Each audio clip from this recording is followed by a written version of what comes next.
Good morning, everyone. I'm William Green. These are my green pets. And it's Sunday, January 21st. And goodness, look at this mess of spikes going on here.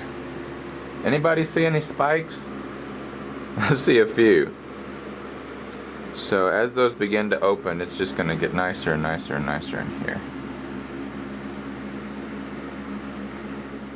Several of the Phalaenopsis have opened up their first buds, so the show is getting more and more colorful.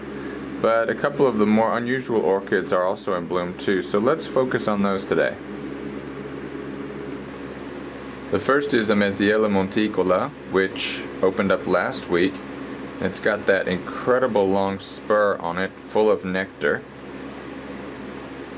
And there is a slight fragrance at night, but it's very, very, very faint. It smells somewhat like baby powder. It also reminds me of the Vanda falcata, the Japanese wind orchid's fragrance, but much, much less strong. In addition to the Amesiella monticola, our mystery Bulbophyllum has finally opened up. There it is.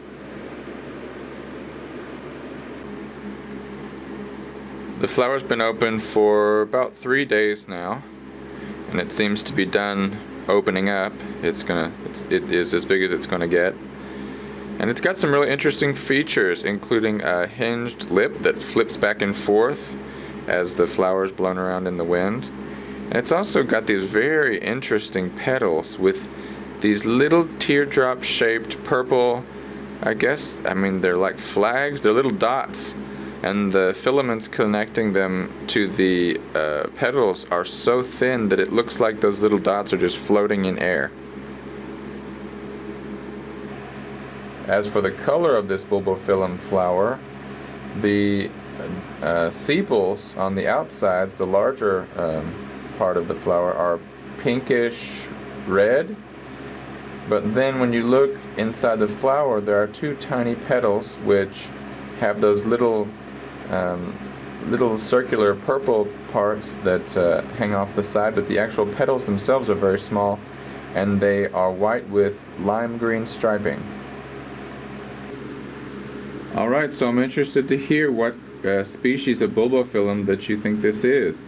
If nobody guesses it by next week, I will certainly let you know, but certainly interested. I know some of you out there really are good with the species in the Bulbophyllum clan, so if you can figure it out, I'd be interested to see.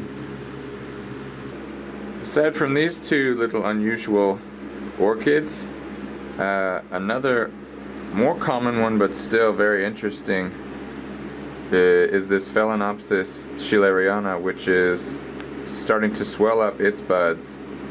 It's got 13, and they're starting to get bigger and show a little bit of a pinkish color on the tips of the buds, so that's exciting. Hopefully those won't be too much more time before they bloom, and I'm really hoping that they will be fragrant when they do open up.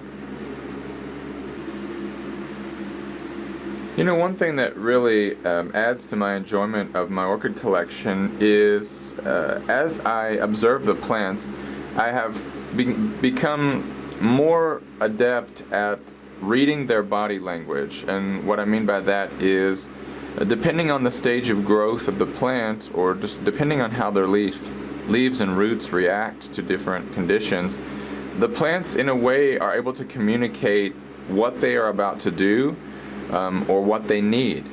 So case in point, this Brassia New Start has completed its newest pseudobulbs. Here they are down here. So these are both new pseudobulbs, and you can see that they've emerged completely from the bracts here at the bottom. So I know that they're done. They're not going to be coming out anymore. They might swell a little bit more, but they're not going to grow much more. And so what is that? The plant is now going to tell me that because it's done with these pseudobulbs, the next step in its growth cycle would be to bloom. And so that causes me, when I see these finished bulbs, to start peeking into the little crevices, the little bracts next to the bulbs, looking for spikes. And indeed, when we look in that bract, what do we see? It's the beginnings of a spike.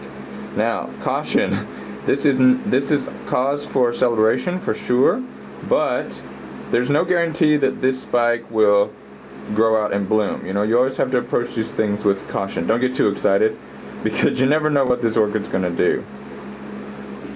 Those little spike nubbins are notorious for growing out a little bit and then stopping, so that can be disappointing. But as for now, I've spotted 4 on this plant, and if they all grow out and bloom, it will be a really, really spectacular show. Those of you that saw this plant bloom in the spring know what I'm talking about. It is one of my favorites. It's so beautiful. The flowers are huge and unusual and fragrant. A great combination.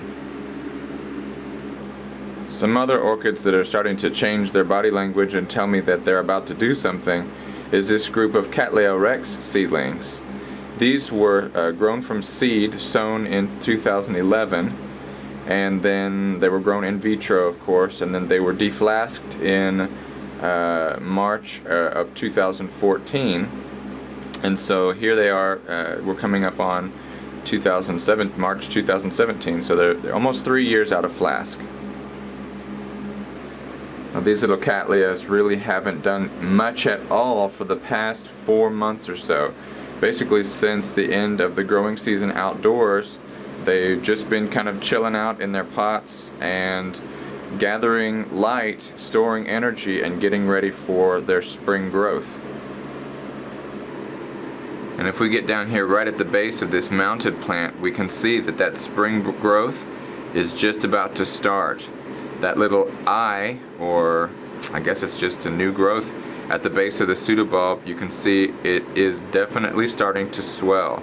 And not only that one, it seems on the right side in the shadow there's another one that might be starting to swell. So that would be really, really exciting if this seedling put out 2 new growths this year. Now this one has always been the largest. It came out of the flask as the largest plant, and it's always been 1 or 2 growths ahead of all of the other ones, all of his brothers and sisters.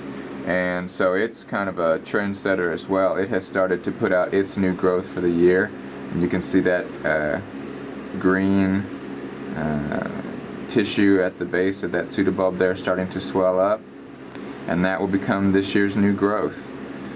I'm not quite sure how many years away from blooming this plant is, since it is the largest, but I don't think it's going to bloom this year. I think that it's still got 2, maybe 3, maybe even more years of growth before it's going to be ready to bloom. So raising Cattleya seedlings has turned out to be really rewarding, but it is absolutely an exercise in patience, because there's no flowers for years and years and years. It's like growing a tree. It's like planting an apple tree or something. You have to wait many years before you get blooms and fruits. I originally got this flask of Cattleya seedlings because, well, one, I had never grown any Cattleyas before, and I also had never grown any seedlings before, so I wanted to kind of do both of those things at the same time. And someone posted on one of the orchid forums a picture of Cattleya rex in bloom, and when I saw it, I thought, oh my, I have to have that. So I found a flask of 20 seedlings, and if they all grow up to adulthood one day to bloom, we're going to have, I'm going to tell you right now, we're going to have an orchid party, and everybody's invited. Well guys, that just about does it for this week. I did want to say that I found the overwhelming response to last week's video so encouraging. I just can't tell you how much I appreciate that. You know, you guys are the most awesome subscribers of any orchid channel on YouTube. You know why? You're the most awesome subscribers because you subscribed without anyone ever asking you to. You've never been asked to subscribe to this channel. You've never been asked to click the like button. You do it because you like this channel, you find it interesting, and you want to see more. That makes you the most awesome because you made that decision, right? Well, I'm just going to keep on doing what I can, and I hope that you enjoy it. Guys, thanks so much, and we'll see you next time. I'm William Green, and these are my green pets.